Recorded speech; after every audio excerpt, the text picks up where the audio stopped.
Oh,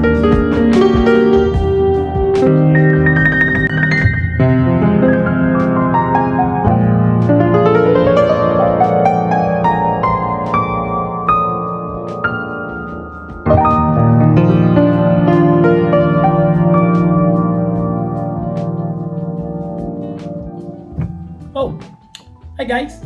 Diyan pala kayo. Welcome back to my channel. So for today's content is magsusundo tayo ng isa sa mga malapit sa aking kinabuhi.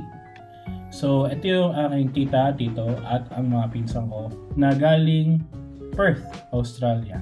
Since alis tayo, magta-travel tayo again. So naisip ko, I think this is a good opportunity again na makagawa tayo ng content.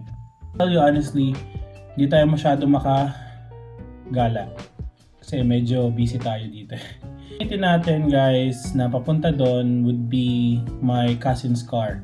Kasi yung sasakyan ko is nasa pagawaan siya and yung pickup na Navara na nagamit natin nung nakaraan going to Urdaneta Temple is gamit ng parents ko. Wala tayong gagamitin guys. So, makikihiram lang tayo. Kwento ko lang sa inyo guys, no? Kung bakit naging close ko tong mga to. Actually, before, noon pa talaga na bata ako na, sila na talaga yung mga kasama ko. Dati, taga-Olonga po sila. So, nag-migrate sila, pumunta sila ng Australia dahil nga sa economy.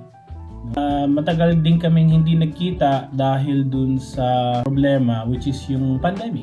So supposed to be that babalik sila dati. Pero dahil nga sa pandemic, naudlot. Yan, tama ba yung word? And last year nakabalik din naman sila. And sayang kasi hindi pa ako nag-vlog nun. Pumunta kami ng El Nido, Palawan. At pala blinag ko na rin yan. Ang balita ko guys is nagbabalak na pupunta ng Bicol. Alam niyo bakit ganito ito? Kasi hindi ako kasama. When they ask you how you are, you just have to say that you're fine when you're not really fine, but you just can't get into it because they would never understand. Hindi tayo kasama. And yung family ko hindi rin kasama since kasi yung wife ko is nagtatrabaho siya as nurse sa Qualimed Nuvali. Ang pangit naman, I'm not that kind of guy na aalis na mag-isa. Siyempre gusto ko kasama ko yung family ko. So ito yung situation na medyo nakakalungkot lang kasi nga hindi tayo makakasama eh. Good content na rin sana yon yung pag-iikot natin sa Bicol. So maghihintay tayo guys ng hanggang alas 3 ng hapon kasi 4:30 ang meet up doon. So kita-kita na lang tayo sa biyahe natin mamaya, which is puputulin na natin ngayon at isasalpak ko na ngayon yan now. Time check 3:20. Ba? Ay hindi pala. Sorry. 3:41. Sapatos lang tayo. Okay? Tapos yan. Woo! Honestly, antok pa ako guys. Pero ay si Benji. Hello Benji. Ito si Nasus. Hello Nasus.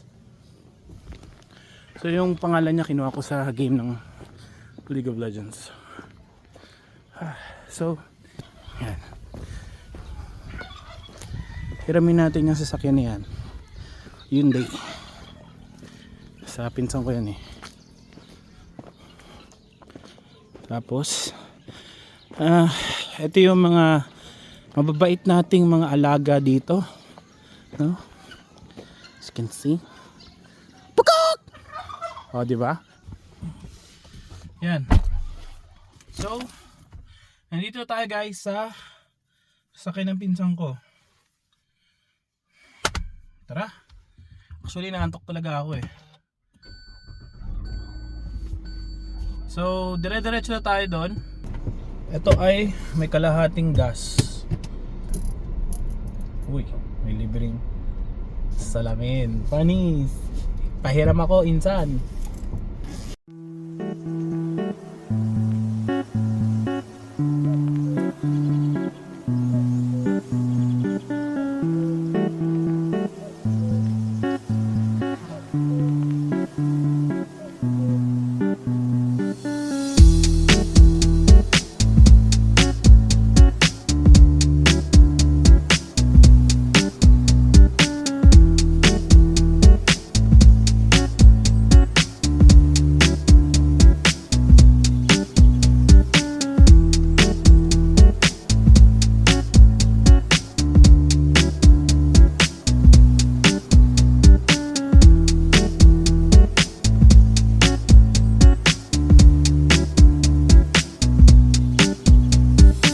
Tayo ngayon sa Nuvali and papasok tayo dito sa kabilang entrance ng Calax kasi dun sa kabila is like mga 49 o 46 pesos dun, 48 pag lalabas ka sa dulo.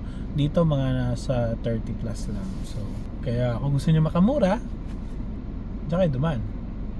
Punta tayo ng ng Shell kasi papahangin tayo guys. Hanap din ako ng mo na.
$2,000 years later. Okay guys, so tara, let's go straight na kasi magpo-4 na. It's better na maging maaga kesa sa maging late. Ika.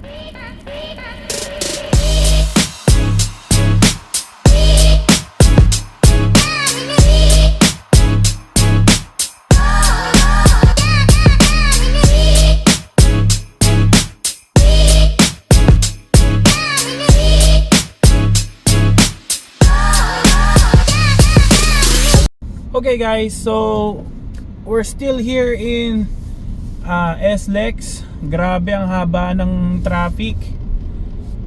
Ano to, merging na? Okay.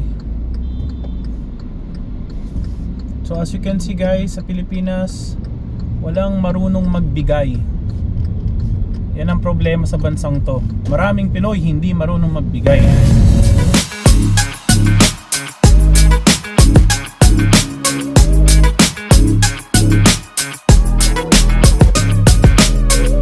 Okay guys, so medyo makakaranas tayo ng kaunting traffic dito dahil sa toll gate. Ang daming sasakyan. It's because it's Sunday. It's Saturday.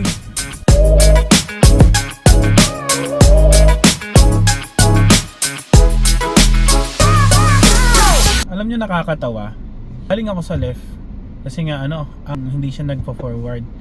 Ngayon nung kumanan ako, nag-forward naman, tapos bigla namang bumilis tong kaliw. Ang loko!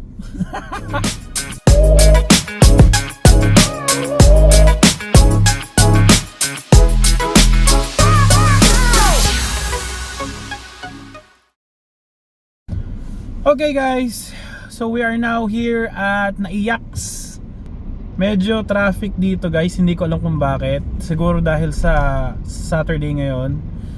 And mga ilang kilometers pa tayo hanggang dun sa exit ng Terminal 1. Tumawag ako At hindi pa naman daw sila nakakalabas, or ewan ko kung nandun na sila.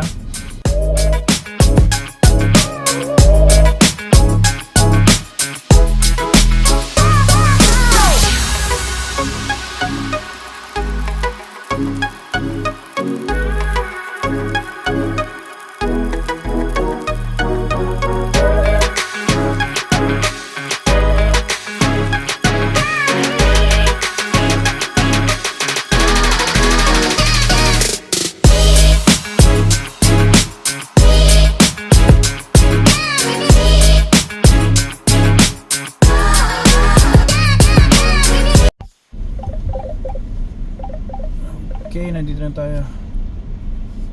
Oho. Ha? Patay mo na sila. Naku, nandito na ako sa parking. Wala na, nakapark ka na pala. Oo. Nasaan ba kayo? Ganap na na dyan. Eh, dito na sa ano, sa... Saan kayo? Harapan? Nasa harapan kayo? Nasa harapan kayo? Sige na, sige na, sige na. Nasa harapan nga kayo? Oo, sa may harapan na. Oo. Sige, sa harapan ako pupunta. Kung sa harapan ka pupunta, nasa ka pa? Nasa likod pa eh, kakapasok lang.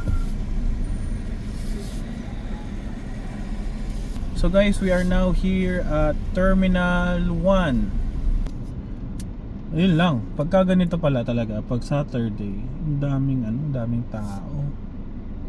So hanapin lang natin. Sasakyan. Sila na ba yan? Hindi. So usually, pagka ganito, wala tayong mahanap. Kailangan nating tayo sa kabila dumaan. Kita ko na sila.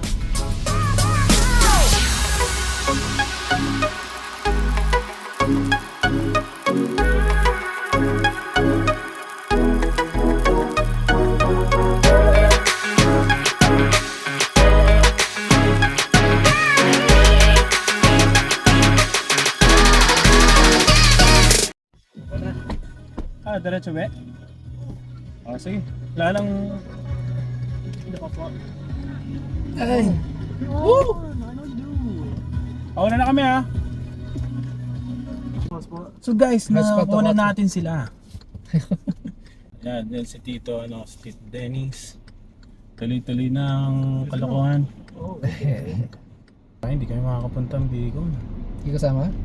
Hindi. Bakit? Trabaho si Andre eh. Game. Ay, may pera ka dyan. Ako na akong pera, ha? Bigyan mo $1. Wala akong piso. Hindi pa naman nakaka 30 minutes eh. 30 minutes ba ang ano dito? Search mo yung minutes. Ako lang kung merong ano yan, eh.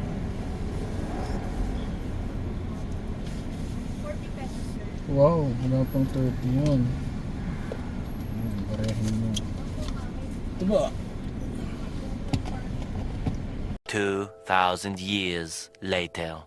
Hi guys, so nandito na kami ngayon. Yes sir, we are in Nuvali. Sama na natin sila. Welcome to Philippines. Welcome Philippines. Ayan guys, Ayala Malls. So, napakahaba ng traffic. Kaya dapat kanina pa kami nandito eh. So, punta kami dito sa gitna ng Ayala Malls. Nahin kami sa Marugame. Libre daw ni Tito Dennis eh. Kaya order daw tayo marami. Libre niya eh.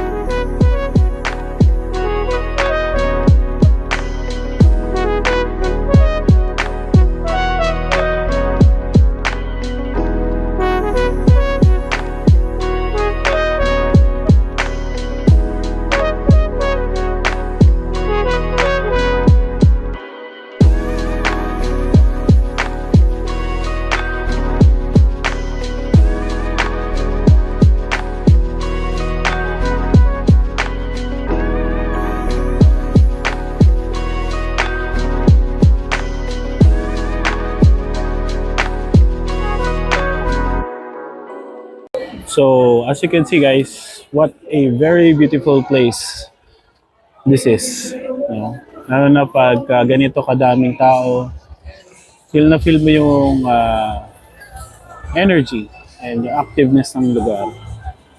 From food shops to accessories to barber shops.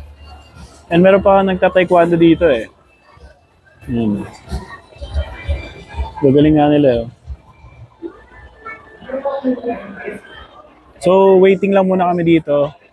Tayin muna namin sila. Dito kami kakain sa Marugame. And as you can see, ang daming tao. Ang problema lang talaga dito or magiging challenge mo lang is yung parking space. So, pagka Saturday, Sunday, ayan, parking. Pero pagka Monday to Thursday, yun, makakaano ka doon. Kumbaga, ngayon, mga pang weekends lang talaga, maraming tao.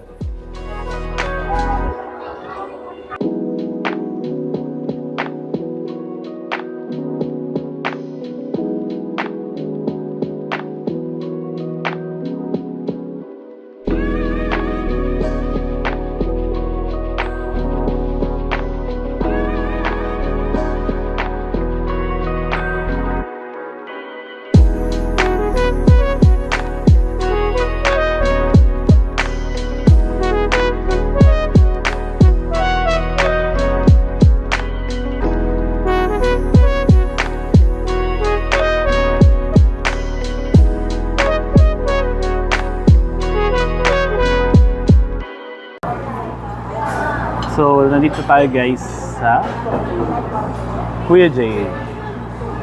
So guys, meron sila dito na squid sisig, munggo sa gata, at crispy pompano. Natikman ko na yung squid sisig dito. And masarap siya.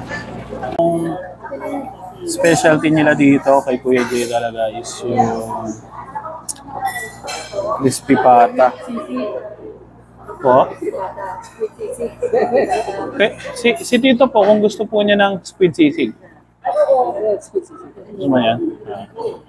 Meron din silang solo meals. Ayan.